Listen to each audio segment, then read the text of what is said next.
ان اللہ کان علیکم رقیبا صدق اللہ مولانا العظیم وبلغنا نبیہ الکریم ونحن علی ذلک من الشاہدین الشاکرین والحمد للہ رب العالمین۔ برادران اسلام، سورہ آل عمران کا ابتدائی حصہ آپ حضرات نے سماعت فرمایا۔ آخری حصے کے لیے میں نے کہا تھا کہ اس میں غزوہ احد ہے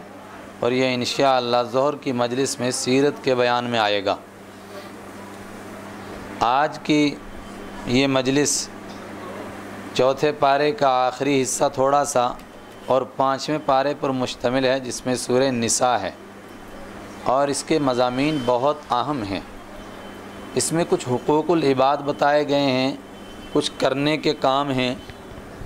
اور اس میں ایک بہت اہم ترین سبق ہے جو میں پچھلے 10-12 سال سے مسلسل پڑھا رہا ہوں، جس کا نام علم میراث ہے۔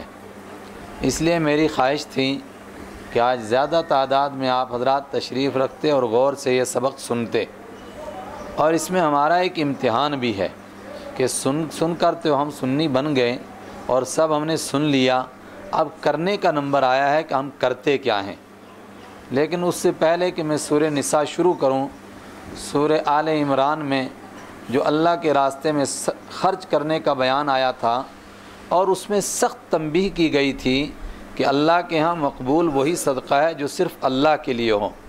اور جس میں دکھلاوے کا ذرا سا شائبہ بھی پایا جائے وہ اللہ کے لیے نہیں، وہ شیطان کے لیے ہے، اس کا اللہ کے ہاں کوئی